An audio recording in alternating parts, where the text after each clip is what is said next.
Yes GHMC ఎన్నికలే లక్ష్యంగా కాంగ్రెస్ అయితే వ్యూహరచన చేస్తోంది. అందుకే విలీనస్త్రాన్ని సంధిస్తోంది రేవంత్ సర్కార్. అప్పట్లో గ్రేటర్ పీఠంపై గులాబీ జెండా రెపరెపలాడింది మనకు తెలుసు. ఇప్పుడైతే మేయర్ కుర్చీపై సీఎం రేవంత్ నజర్ పడింది. ఇప్పటికే జూబ్లీహిల్స్ ఉప ఎన్నిక జోష్లో ఉన్నాయి హస్తం శ్రేణులు. మరోవైపు ఎన్నికలు ఎప్పుడొచ్చినా సంసిద్ధం అంటోంది బీఆర్ఎస్. గ్రేటర్ సిటీలో మరోసారి విజయడంగా మోగిస్తూ ఉంటోంది. ఇక తామేం తక్కువ కాదంటున్నాయి బీజేపీ మజ్లిస్ పార్టీలు. ఇలా మొత్తం అన్ని పార్టీలు కూడా సంసిద్ధమైనటువంటి ప్రస్తుత తరుణంలో గ్రేటర్ పై ఎగిరే జెండా ఎవరిది, ఏ పార్టీ గెలవబోతోంది, అలాగే ఇప్పుడు దీనికంటే ముందు స్థానిక సమరం ఉంది. సో స్థానిక సమరంలో గెలిచిన పార్టీయే ఇక్కడ కూడా ఏమైనా జెండా ఎగరేస్తుందా, అసలు ఏం జరగబోతోంది, ఓవరాల్గా ఇవాళ ఒక డిబేట్లో మనం మాట్లాడుకుందాం. ఇక ఈ డిబేట్కి సంబంధించి మనతో పాటు ప్రస్తుతానికి కోటేశ్వరరావు గారు అనలిస్ట్ అండ్ కత్తి వెంకటస్వామి గారు కాంగ్రెస్ సీనియర్ నాయకులు, అలాగే వెంకటరెడ్డి గారు బీజేపీ సీనియర్ నాయకులు, అండ్ మోరోవర్ ఎల్చాల దత్తాత్రేయ గారు బీఆర్ఎస్ నాయకులు, వీరంతా కూడా మనతో పాటు డిబేట్లో పాల్గొనబోతున్నారు. సార్ అందరికీ నమస్తే. నమస్కారం. ఎస్ సార్ ఓవరాల్గా చూస్తే కనుక ప్రస్తుత పరిస్థితుల్లో గ్రేటర్ ఎన్నికల్లో అసలు నగరవాసులు ఏం కోరుకుంటున్నారు అనే దాని మీద ఈ మూడు పార్టీలకి కూడా ఏమైనా అవగాహన ఉందా, ఈ విషయాన్ని ఒకసారి మాట్లాడదామండి. మొదటగా ఫస్ట్ సార్ వెంకటస్వామి గారు, ఇప్పుడు ఆల్రెడీ గెలుపు జోష్లో ఉన్నారు మీరు. మరి గెలుపుని కంటిన్యూ చేద్దాం అనుకుంటున్నారా, చేయడం సాధ్యపడుతుందా, అసలు గ్రేటర్ ఎన్నికల్లో నగరవాసులు ఏం కోరుకుంటున్నారో క్లారిటీ ఉందా మీకు? ఉందండి. ఎస్ సార్ చెప్పండి. అందరు ముందులో ప్యానెల్లో ఉన్న మిత్రులందరికీ కూడా నమస్కారం, మీకు నమస్కారం. Yes sir. రాజ్ న్యూస్ ప్రేక్షకులకు కూడా నమస్కారం చెప్తూ, సరే ఇప్పుడు జూబ్లీహిల్స్ విషయం పదే పదే ఆ జోష్లోనే అనేటువంటి మాట అందరు అంటున్నారు.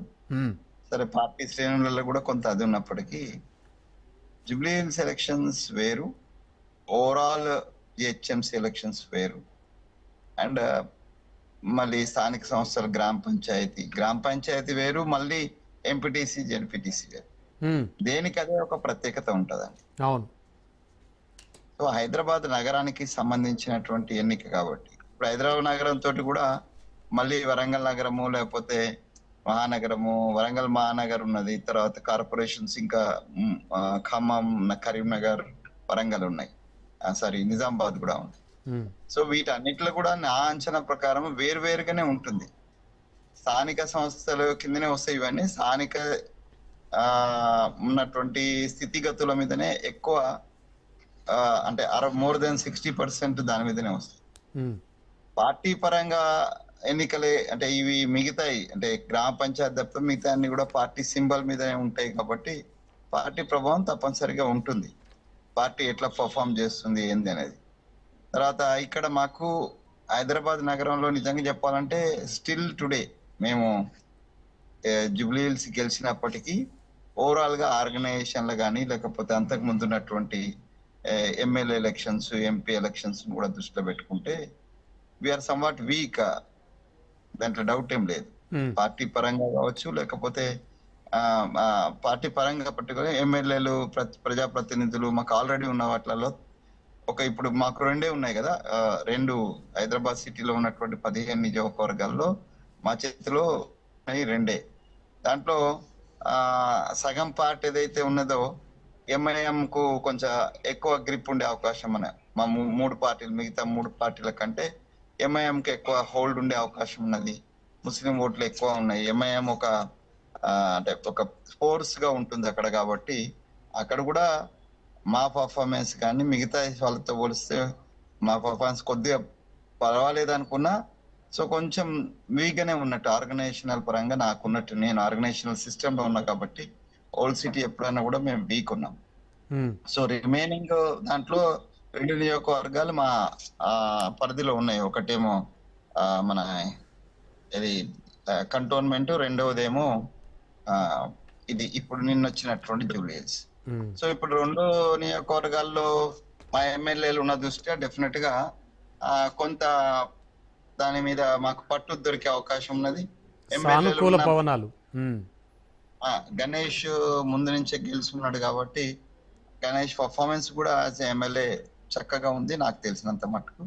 కాబట్టి కంటోన్మెంట్ లో కొంత మాకు మంచి రిజల్ట్స్ వచ్చే అవకాశం ఉంది. అట్లాగే ఇప్పుడు జూబ్లీ హిల్స్ లో మొన్న మనం చూసినాం, ఇది డివిజన్స్ వారిగా చూసినప్పుడు ఒక మంచి ఉత్సాహము, మంచి సపోర్ట్. అంటే మేము ఎక్కడో అంటే అంటే గత ఎన్నికలలో సెకండ్ ప్లేస్ వచ్చినాము, అంతకు ముందు ఎన్నికలలో మేము థర్డ్ ప్లేస్ లో కూడా ఉన్నాము. పార్లమెంట్ నుంచి మా పర్ఫార్మెన్స్ పెరుగుతూ వచ్చింది. ఇప్పుడు ఫైనల్ గా ఎమ్మెల్యే బై ఎలక్షన్స్ లో అది టోటల్ గా మేము ఫస్ట్ ప్లేస్ కి వచ్చేసింది. సార్, సో జిహెచ్ఎంసీ చివరి కౌన్సిల్ సమావేశం రచ్చ అయింది. ఇది ఎవరి వైఫల్యంగా చెప్పుకోవచ్చు అంటారు? అంటే అంటే అది పార్టీల వైఫల్యం కంటే ఎక్కువ ఏందనంటే అక్కడ దీన్ని నిర్వహించడంలో, దాన్ని అది చేయడంలో ఏ పార్టీకి కూడా జిహెచ్ఎంసీ యొక్క బాగో గురించి, యాక్చువల్లీ జిహెచ్ఎంసీలో మొన్న ఎమ్మెల్యే గెలిచే మా పార్టీ వచ్చేంత వరకు మొత్తం అందరు కూడా బీజేపీ, బీఆర్ఎస్ అండ్ ఎంఐఎం, మాకు 2 మాత్రమే వచ్చినాయి. ఒరిజినల్ గా మా పరిస్థితి చాలా దారుణం కదా, 2 మాత్రమే, 2 కార్పొరేషన్స్ మాత్రమే మేము గెలిచి ఉన్నాం. రిమైనింగ్ అన్నిట్లలో కూడా ఈ 2 పార్టీలే గెలిచి ఉన్నాయి. సో కాబట్టి వాళ్ళ వైఫల్యంగానే, అంటే ఆ కార్పొరేటర్స్ కావచ్చు, లేకపోతే అక్కడ ఉన్నటువంటి చైర్మన్ కావచ్చు, వాళ్ళ వైఫల్యంగానే మనం తీసుకోవాల్సి వస్తుంది. రాదర్ దెన్ పార్టీలు, పార్టీ పరమైనటువంటి వ్యూహము. ఇప్పుడు దానికి సంబంధించి పార్టీ పరమైన వ్యూహాలతో మాత్రం ఎవరు వెళ్ళినట్టుగా లేదు.